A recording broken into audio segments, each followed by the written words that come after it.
당신이 투자한 그 도시는 앞으로도 살아남을 수 있을까요? 많은 사람들이 아파트 가격만 보고 투자합니다. 하지만 부동산의 진짜 가치는 그 도시 자체에 달려 있습니다. 도시도 기업처럼 돈을 벌어야 살아남습니다. 안녕하세요. 데이터로 흐름을 읽는 채널 아파트 투자입니다. 오늘은 통계청과 국토부 자료를 바탕으로 재정 자립도가 가장 낮은 15개의 도시를 인구 흐름, 부동산 흐름, 투자 리스크와 기회까지 한 번에 정리해 드립니다. 시를 기준으로 작성하였으며 착오 없으시길 바랍니다. 이건 단순한 정보 영상이 아닙니다. 도시의 재정이 무너지는 순간 부동산 시장도 같이 무너집니다. 위험을 피하고 기회를 먼저 잡는 사람만이 다음 사이클을 준비할 수 있습니다. 구독과 좋아요 지금 눌러두시고 당신의 투자 도시 정말 괜찮은 곳인지 지금부터 함께 확인해 보시죠. 지금부터 시작하겠습니다. 15위는 충북 충주시입니다. 재정 자립도는 17.8%를 기록했습니다. 한때 중부 내륙 중심 도시로 기대를 받았던 충주. 하지만 지금은 음성과 진천 등 산업도시들에 밀려 도시 위상이 많이 약화됐습니다. 2024년 기준 인구는 약 20만 명. 기업 유치 부진과 정체된 일자리 수요가 자립도 하락의 주된 원인입니다. 부동산 관점에서는 어떨까요? 충주 아파트 시장은 2021에서 22년에 최고가 대비 20% 이상 하락세를 보인 단지가 적지 않습니다. 다만 중부 내륙선 철도 개통, 충주 기업도시 일부 활성화, 건국대 충주 캠퍼스 이전 같은 요소가 일부 수요를 붙잡고 있습니다. 호암지구와 연수지구 등 신축 단지 위주로 거래는 살아있으나 전체 시장의 회복은 느린 편입니다. 비수도권 중에서는 입지적으로 중간 이상의 평가를 받지만 구조적인 성장 모멘텀은 약한 도시입니다. 1주택 실거주자라면 장기 시야에서 접근, 투자 목적으로는 제한적인 메리트만 존재합니다. 14위는 강원도 동해시입니다. 재정 자립도는 17.8%를 기록했습니다. 동해시는 인구 약 8만 7천 명의 강릉, 속초, 삼척 사이에 낀 중소항구도시입니다. 과거에는 무역과 관광 중심 도시였지만 지금은 산업구조 노후화와 인구 유출로 고전 중입니다. 부동산 시장은 어떨까요? 2022년 이후 거래량은 급감하며 실거래가 기준 30에서 40% 하락한 단지도 존재합니다. 최근 KTX 동해선 개통으로 일부 관광 수요와 수도권 접근성이 개선됐지만 이는 아파트 시장을 구조적으로 살릴 정도의 호재는 아닙니다. 도심 노후화, 신축 공급 미비, 관광지 편중 수요라는 세 가지 약점이 동시에 작용 중입니다. 저가 매물은 있지만 가격이 싸다고 매력적인 건 아닙니다. 단기 시세 반등 기대는 어렵고 실거주라면 반드시 인프라 접근성 및 노후도를 따져야 합니다. 13위는 경북 상주시입니다. 재정 자립도는 16.9%를 기록했습니다. 상주시의 인구는 9만 1000명 수준이며 충북 영동, 충남 보은과 가까운 내륙 농업 도시입니다. 과수, 곡감 등의 1차 산업이 중심이기 때문에 세수 기반이 약하고 재정 자립도가 낮습니다. 그러면 부동산은 어떨까요? 상주시 아파트는 30평대 기준 실거래가가 1억에서 1억 5천만 원 수준으로 매우 저렴하지만 거래량 자체가 극히 적습니다. 유일한 수요층은 지역 실수요자이며 외부 투자는 사실상 전무합니다. 대부분 1990년대 구축 아파트가 중심이며 최근 몇 년간 분양 성적도 좋지 않았습니다. 실수요가 아닌 이상 접근할 이유가 거의 없는 시장이며 재정 약화, 인구 감소, 고령화의 삼중고를 겪고 있어 미래 성장성도 제한적입니다. 12위는 전남 나주시입니다. 재정 자립도는 16.8%를 기록했습니다. 한때 전형적인 지방 소도시였던 나주시의 인구는 11만 7천 명, 혁신도시 개발로 인구가 증가하였습니다. 한전을 중심으로 에너지 공공기관이 이전하면서 부분적 재정 자립도 상승이 나타나고 있습니다. 부동산은 어떨까요?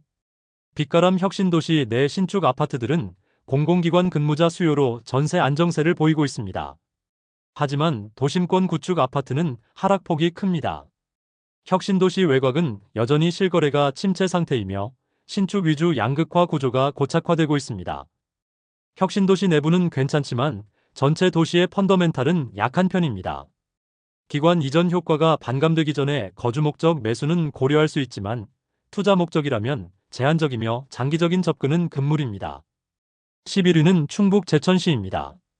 재정자립도는 15.6%를 기록했습니다. 제천시는 충북 북부의 거점 중소도시이며 인구는 약 12만 8천 명입니다. 한때 탄광 및 철도 물류 중심지였으나 산업 쇠퇴 이후 인구 감소와 재정 약화가 지속되고 있습니다. 부동산은 어떨까요? 최근 신월, 장락동 일대 중심으로 일부 신축 아파트가 분양 완료되며 온기 있는 시장도 존재하지만 전반적인 시세는 하향 안정세입니다. 구축 단지는 1억에서 1억 5천만 원 수준이며 임대 수익률은 높지만 유동성 매우 낮고 수요 기반이 취약합니다. 공공기관 이전 효과가 제한적인 도시이며 관광 수요나 제천국제음악영화제 등 일시적 요소는 있지만 근본적인 도시 경쟁력이 부족합니다. 10위는 경남 통영시입니다. 재정자립도는 15.4%입니다. 통영은 바다와 예술의 도시로 알려져 있지만 현실적인 재정 구조는 녹록지 않습니다. 통영시의 인구는 약 11만 8천 명입니다. 한때 조선업 호황으로 지역 경제를 지탱했으나 산업 쇠퇴 이후 근로자 이탈과 함께 세수가 급감했습니다. 경남도 내 시단위 도시 중 5년 연속 최하위 자립도라는 오명도 안고 있죠. 부동산 시황은 어떨까요? 2021년 정점을 찍은 통영의 아파트 가격은 최근 2년간 평균 25% 이상 하락했습니다. 통영의 핵심 지역인 무전동, 중림 신도시도 분양권 미분양이 누적 중입니다. 조선업 부활 가능성, 남해안 관광벨트 개발 계획 등 호재도 있지만 단기 회복세로 보기엔 역부족입니다. 매력적인 입지와 자연환경에도 불구하고 실수요 이외 투자는 부담입니다. 신규 산업 유치나 관광 수요 증가 없이는 회복엔 시간 걸릴 전망입니다. 9위는 충남 보령시입니다. 재정자립도는 15.4%를 기록했습니다. 보령은 한때 충남 서해안의 중심도시로 번영했지만 탄광 폐광과 화력발전 축소 이후 급격히 침체됐습니다. 보령시의 인구는 약 9만 3천 명입니다. 서해안 고속도로, 대천 해수욕장 등 관광지로 이름은 있지만 생활 기반은 점점 약해지고 있죠. 부동산 현황은 어떨까요? 신흑동, 대천동 중심 생활권 아파트들은 구축 위주로 형성되어 있으며 신축 공급이 거의 없어 가격 반등이 어려운 구조입니다. 실거래가는 전용 34평형 기준 1억 5천만 원에서 2억 5천만 원 수준, 대천 역세권 및 해안가에 일부 고급 브랜드 소형 아파트가 공급됐지만 미분양 리스크가 존재합니다. 바다를 끼고 있어 입지 메리트는 존재하지만 일자리 기반 부재로 실거주 외 투자 매력 낮은 도시입니다. 단기 회복보다 장기적인 시야로 접근해야 할 도시입니다. 8위는 충남 공주시입니다. 재정자립도는 15.4%를 기록했습니다. 공주는 과거 충청권의 중심이자 고도의 도시로서 역사 문화적 상징성이 강하지만 세종시 출범 이후 인구 유출이 심화, 도시 재정도 빠르게 악화됐습니다. 공주시의 인구는 약 10만 명 수준으로 지속적으로 감소하는 상황입니다. 그러면 부동산은 어떨까요? 공주의 주요 주거지인 신관동, 금흥동, 옥룡동 일대는 신축 공급이 제한되어 거래가 거의 없고 전세 수요도 저조합니다. 실거래가는 전용 30평형 기준 1억 5천만 원에서 2억 2천만 원 수준, 세종시와의 생활권 통합 효과는 기대만큼 크지 않았습니다. GTX-C 연장, KTX 공주역 접근성 개선 같은 외부 교통 호재도 제한적입니다. 공주시 자체 경쟁력보단 세종 의존형 도시라는 한계가 명확합니다. 문화자산 외에는 확실한 성장 동력이 부재하여 투자보다는 실거주 혹은 노년주거용으로 한정되는 시장입니다. 7위는 전북 익산시입니다. 재정자립도는 15%를 기록했습니다. 익산은 전북의 대표적인 교통 요충지지만 전주와 군산에 비해 산업 유치가 뒤처지며 상대적 침체를 겪고 있습니다. 익산시의 인구는 약 27만 명 수준이며 최근 지속적으로 감소하고 있습니다. 또한 최근 몇 년간 재정자립도도 지속적으로 하락하며 경고등이 켜졌습니다. 부동산은 어떨까요? 익산은 배산 임수형 입지의 저층 아파트 밀집, 구축 위주 시장으로 형성되어 있습니다. 2021년 최고가 대비 평균 20에서 30%의 가격 하락, 배산동, 모현동 신축 단지들만 일부 시세 유지 중입니다. 최근 마동 부근에 대단지 아파트가 공급되었지만 마피의 매물도 나오고 있으며 매물이 많아서 가격 상승에 어려움이 있습니다. 호남선 KTX 정차역이라는 교통적 강점은 있으나 수요 기반이 약해 실거래는 적고 매물은 누적되는 구조입니다. 인프라는 양호하지만 경제 기반 약화로 투자 매력은 낮은 도시입니다. 자녀 교육 수요, 실거주 기반은 있지만 단기 시세 반등은 기대 어렵습니다. 6위는 경북 영천시입니다. 재정 자립도는 14.9%를 기록했습니다. 대구 바로 옆에 붙어 있는 영천은 과거 금호강 축선의 핵심 도시였습니다. 하지만 최근 10만 인구가 무너지며 시세와 수요 모두 흔들리고 있습니다. 부동산은 어떨까요? 영천은 대구 광역 생활권이지만 시세 격차가 매우 큽니다. 2024년 기준 34평형 아파트가 1억 초 중반대에 거래되며 대부분 구축 아파트 중심으로 실거주자만 남아있는 시장입니다.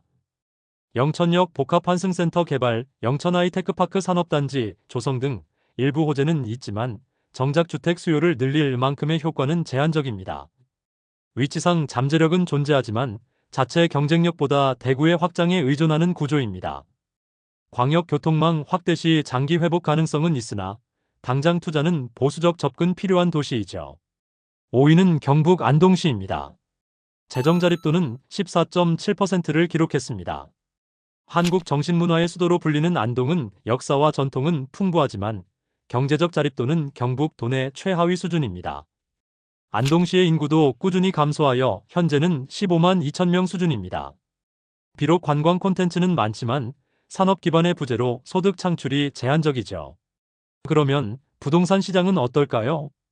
안동의 핵심 주거지는 옥동, 정화동, 용상동입니다. 최근 정화동 신축 아파트 위주로 실거래가 활발하나 30평형 기준으로 2억 5천만 원에서 3억 5천만 원 수준입니다. 하지만 구도심은 수요가 급감해 거래 공백 현상도 큽니다. 경북도청 이전에 따른 광역행정 중심지 기대감은 점차 약화되고 있는 중입니다. 전통문화 도시로서의 프리미엄은 있지만 산업 없는 도시의 한계로 투자보다 실거주, 공무원 수요 중심의 안정형 지역으로 분류됩니다. 4위는 전북 정읍시입니다. 재정 자립도는 13.6%를 기록했습니다. 정읍은 전통 농업 중심 도시로 성장했지만 현재는 첨단 산업과는 거리가 먼 지역입니다. 정읍시의 인구는 10만 1000명의 수준으로 지속적으로 감소 추세에 있습니다. 인구 유출과 고령화 속도 모두 전북 내 최상위권, 청년층 이탈이 심각합니다. 부동산은 어떨까요? 수성동, 상동, 연지동 일대의 주거지역이 밀집돼 있으며 30평형 기준 1억 2천만 원에서 1억 8천만 원 사이 실거래가 형성됩니다. 주요 단지들이 1990년대 중반 구축, 리모델링 혹은 재건축 기대도 낮습니다. 정읍첨단과학산단, 서남권 광역철도망 등이 거론되지만 실현 가능성이나 투자 매력도는 제한적입니다. 정읍은 가격 메리트는 있으나 상승 모멘텀이 부족한 도시입니다. 극단적인 저가 매물 외에는 보수적 접근이 유리합니다. 3위는 강원도 삼척시입니다. 재정 자립도는 13.6%를 기록했습니다. 삼척은 과거 대한민국 석탄 산업의 심장부였습니다. 1980년대만 해도 인구 30만 명에 육박한 도시였지만 지금은 6만 명 수준으로 전락, 인구 5분의 4가 사라졌습니다. 부동산 시장은 어떨까요? 남양동, 교동, 정상동이 주거 중심이며 34평형 기준 1억에서 1억 5천만 원 수준으로 가격이 매우 낮습니다. 관광지 접근성은 있으나 산업단지나 대학 유입 효과 미미하고 교통망도 철도 중심이라 접근성에서 한계가 큽니다. 삼척은 인구 감소와 산업 공백의 전형적인 도시입니다. 투자보단 노년 주거지나 귀촌 수요로 한정되는 시장이라 수익형 목적 투자엔 신중해야 합니다. 2위는 전북 김제시입니다. 재정 자립도는 12.5%를 기록했습니다. 김제시는 대한민국 대표 농업도시입니다. 인구는 8만 1000명으로 꾸준히 감소하고 있습니다. 경지율 전국 1위라는 타이틀이 있지만 고령화와 기업 부족으로 경제적 자생력은 낮은 편입니다. 부동산 시장은 어떨까요? 요촌동, 검산동 일대에 주요 아파트가 형성되어 있으며 실거래가는 30평형대 기준 8천만 원에서 1억 3천만 원 수준입니다. 신축 공급은 거의 없으며 대부분 1990년대 초, 중반 구축 위주입니다. 새만금 개발 계획과의 연계 가능성이 있지만 직접적인 수혜를 입기엔 거리상, 접속성에서 아쉬움이 큽니다. 김제는 생활비용은 낮지만 수익 기반이 빈약한 도시입니다. 극저가 실거주자에겐 기회일 수 있지만 외부 투자자에겐 비추천 도시입니다. 대망의 1위는 전북 남원시입니다. 재정자립도는 11.3%를 기록했습니다. 남원은 이번 순위의 재정자립도 최하위 도시입니다. 고전문학의 도시로서 브랜드는 있지만 실질적 산업 기반은 거의 전무하며 인구는 7만 5천 명 선에서 감소 중입니다. 그러면 부동산은 어떨까요?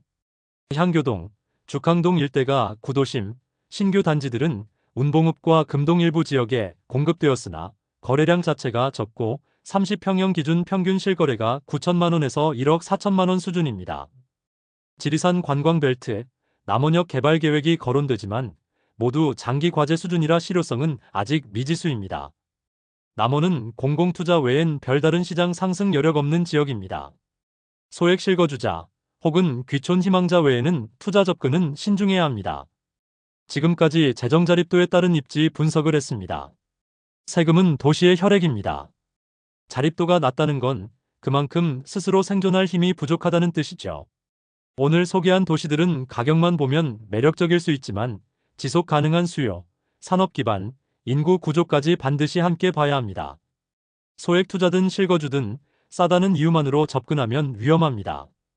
지금은 도시의 체력을 꿰뚫어 보는 눈이 필요한 시점입니다. 앞으로도 데이터를 바탕으로 돈이 몰리는 흐름을 함께 짚어드릴게요. 영상이 도움이 되셨다면 구독과 좋아요 잊지 마세요. 감사합니다.